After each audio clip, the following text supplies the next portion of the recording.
de que a gente precisa artificialmente baixar juros para estimular crescimento fracassou no governo Dilma e não é agora que vai funcionar.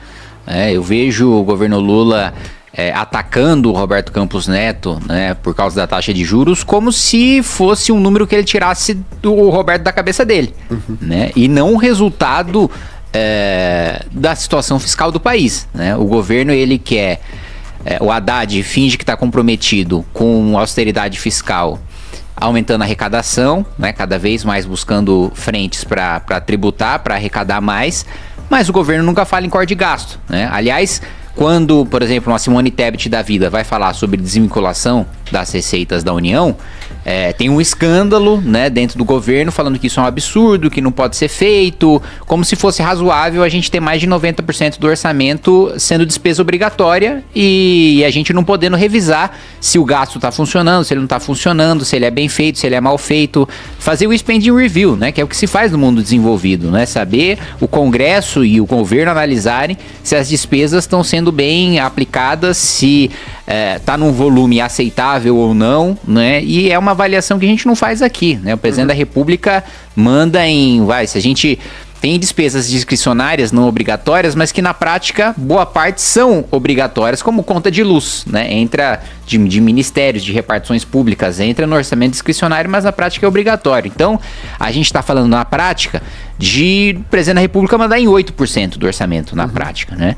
E aí quando se fala em corte de gasto, em desvinculação de receita, fazem um escândalo como se fosse o fim do mundo, quando na realidade nenhum país se desenvolveu tendo um orçamento tão engessado quanto o nosso.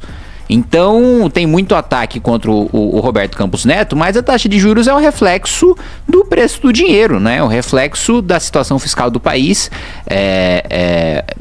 do governo não fazer nenhuma sinalização de corte de gasto, e aí quando o governo não dá o exemplo, todos os outros poderes também vão querer aumentar os seus gastos. E aí o Congresso Nacional quer bilhões de emenda de comissão para substituir o orçamento secreto. O Judiciário quer quinquênio para ter aumento de salário. Então, você tem despesas cada vez maiores com a elite política, com a elite do Judiciário, com a elite do Ministério Público, com a elite do funcionalismo público federal. E o governo demonizando, né, o Campos Neto como se ele fosse o responsável pela taxa de juros como ela está hoje. Ainda mais considerando que os 4, salvo engano, vocês me corrigem se eu estiver errado, correto, indicados pelo PT, votaram junto, né? Então, assim, e aí, qual que é a culpa é dele? E o próprio pessoal que vocês indicaram votou junto, acompanhou a votação, e aí? Né? Qual que é a justificativa? Então, eu acho que ele sofre essa campanha, é como em 1984, né, o Goldstein, né, que era sempre o inimigo externo que o regime totalitário utiliza para jogar toda a responsabilidade do que está acontecendo de ruim, né? Ou então, ainda no mesmo livro, ora você tá em guerra, você sempre está em guerra, você sempre precisa de um inimigo externo, ora você está em guerra com a Eurásia, ora você está em guerra com a Lestásia. Então é sempre uma justificativa de precisar ter um vilão, precisar ter um inimigo para justificar o próprio fracasso do governo, né? Perfeito, perfeito. Cara, você trouxe acho que isso é um ponto interessante que você trouxe. Eu vi muita gente me questionando, que eu coloquei no Instagram, eu falei, olha pessoal, né? O Banco Central decidiu manter a taxa de juros porque a expectativa de inflação está subindo. E o objetivo do Banco Central está claro lá. Qual que é o objetivo do Banco Central? Proteger a nossa moeda. Então ele tem uma meta de inflação, que teoricamente, né, vai correndo o poder da nossa moeda, de 3% ao ano. Se a expectativa de inflação sobe, ele fala, opa, eu sou o guardião da moeda, pô. Se a expectativa de inflação está subindo, é melhor eu parar de cortar os juros enquanto eu não vejo esse negócio voltando. E aí as pessoas começaram a me questionar. Então por que o Banco Central não muda a meta de inflação? Aí eu falei, olha, tem alguns pontos aqui, né? Aí começaram do Roberto Campos. Então vamos lá, né? São 8 diretores e o presidente do Banco Central que votam, 4 indicados acompanharam, todo mundo foi para manter a taxa de juros. Aí já é um ponto. Segundo, não é o Banco Central que define a meta de juros, é o Conselho Monetário Nacional, formado por Fernando Haddad, ministro da Fazenda, a meta de inflação, perdão. Meta de inflação.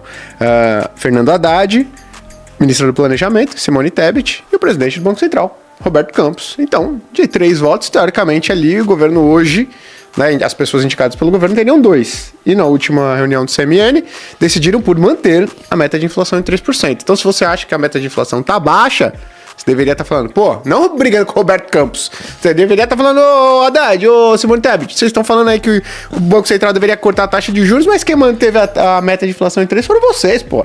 Então acho que esse é um ponto interessante. Só que, cara, me chamou a atenção aqui na sua fala, esse negócio de desvinculação das receitas da União. Porque hoje, teoricamente, fazer um paralelo.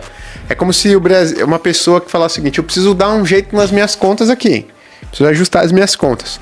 Só que ela tem um salário de 10 mil reais e, teoricamente, 9.200 é o aluguel dela.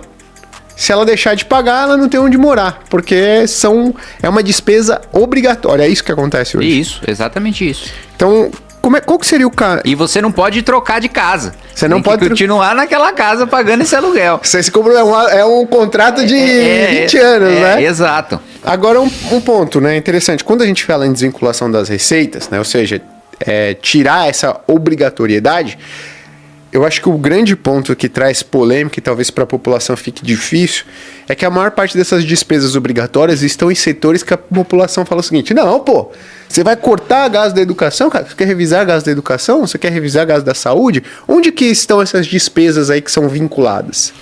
Antes de falar sobre isso, eu achei interessante que você colocou em relação à meta de inflação, porque isso me lembrou uma discussão que eu estava tendo sobre como era a lei de diretrizes orçamentárias e a meta de superávit antes do teto de gastos, né? Porque tinha uma flexibilidade que o pessoal do Banco Central até fazia piada, né? E do planejamento também fazia piada, que sempre que o governo não conseguia atingir a meta de superávit, ele mudava a meta, né? E aí mandava um projeto, mudava a LDO e não tinha nenhum problema nisso, porque não tinha nenhuma vedação em relação a isso.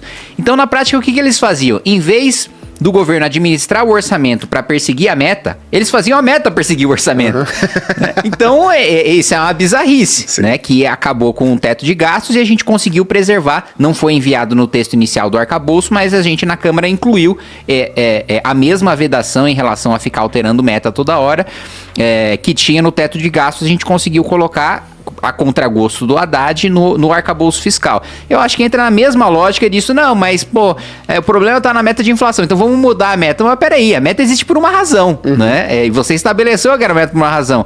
É a mesma coisa de você chegar, faz uma promessa, né, de ano novo, né, falar, não, vou emagrecer 10 quilos, né? E aí, chega no final do ano, você fala...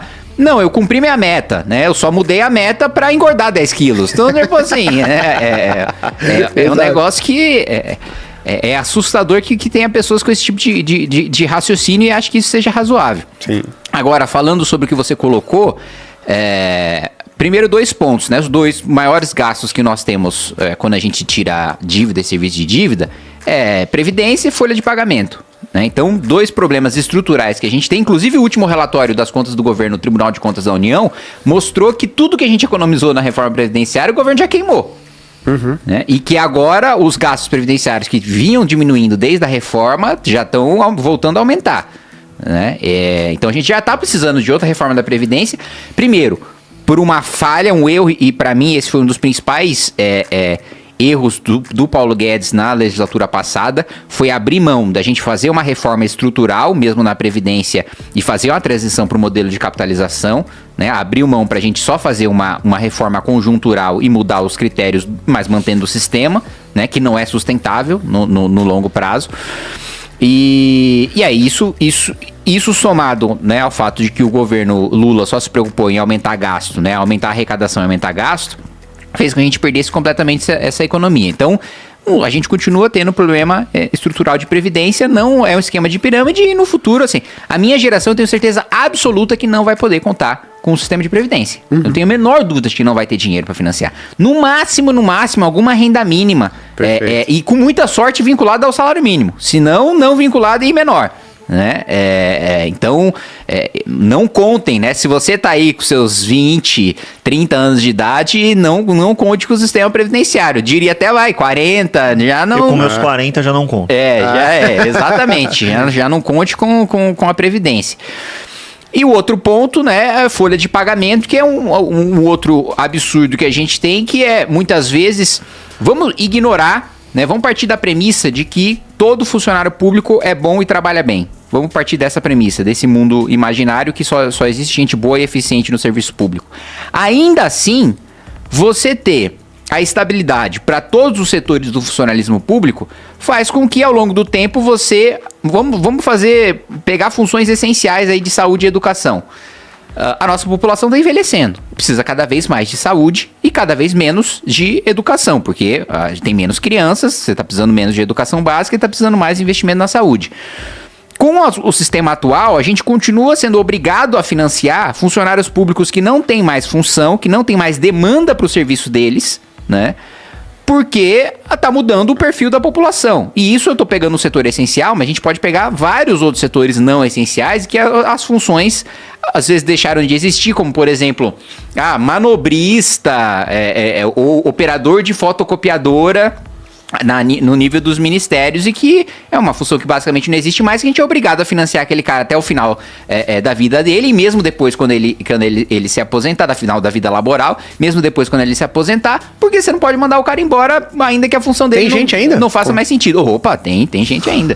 Operador de fotocopiadora? Tem até hoje. Se tiver datilógrafo é sacanagem. Não, datilógrafo tem também. Tem datilógrafo também. Que beleza. Então, as funções que a gente não precisa mais. Esse é o ponto. Mas o outro ponto é que a gente está partindo do mundo imaginário que todos os funcionários públicos são bons e trabalham bem. Mas nós temos os maus funcionários públicos. E esses, nem avaliação periódica de desempenho, que a gente nem precisaria de PEC para fazer, era só mandar um projeto de lei complementar, porque já está previsto na Constituição, a gente não faz, né? Para rever e mandar embora o cara que não trabalha bem. Como na iniciativa privada, se a gente trabalha bem, trabalha mal, no setor público também.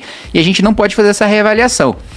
Agora, entrando na vinculação que você colocou de saúde e de educação, não faz sentido você estabelecer um valor fixo que você vai gastar minimamente com saúde e com educação, porque eu vejo muitos municípios, isso é que fica mais flagrante a nível municipal, em que, por exemplo, em educação, o sujeito é obrigado a gastar aquele piso, senão ele está cometendo crime de responsabilidade, vai sofrer impeachment, vai receber uma ação civil pública do Ministério Público. E aí o que ele faz? Renova, por exemplo, todos os anos os computadores de todas as escolas. O que é absolutamente inútil. É só para ele gastar o dinheiro, né? Ou constrói novas escolas quando não tem demanda para aquelas novas escolas. Só para gastar o dinheiro para ele não ser criminalizado por aquilo. Quando tá faltando gás para atender em unidade básica de saúde. Ou seja, era muito mais inteligente ele reduzir no seu município o orçamento da educação para repassar mais para a saúde, ou repassar mais para a segurança. Então, é um discurso fácil de que não, vamos defender que tem um fixo mínimo para a saúde e para a educação, porque senão os políticos vão lá e vão reduzir ainda mais o que é investido em saúde, reduzir ainda mais o que é investido em educação. Mas o que a gente vê na prática hoje, saúde, por exemplo, o piso de saúde não incomoda tanto porque é um gasto que a gente gasta muito mais do que o piso estabelecido. Não é uma questão de, políticos só investem em saúde porque tem uma obrigação legal ali que se eles não cumprirem eles vão ser criminalizados por aquilo. Não, tem uma demanda enorme que precisa ser atendida e que o mínimo que está estabelecido hoje na Constituição já nem faz sentido, porque nós já gastamos muito mais. A questão é de princípio, assim, não faz sentido nós vincularmos nenhum centavo do nosso orçamento em nada, porque a gente sempre precisa rever todos os anos quais são as áreas prioritárias. E a qualidade do gasto, que são duas coisas que não são feitas. Nem a gente analisa se está gastando muito ou se está gastando pouco, nem se aquilo que a gente está gastando está sendo bem gasto ou não. A gente gasta muito e gasta mal. Perfeito. E nenhuma dessas, nem no volume do que a gente gasta, nem na qualidade que a gente gasta, a gente avalia.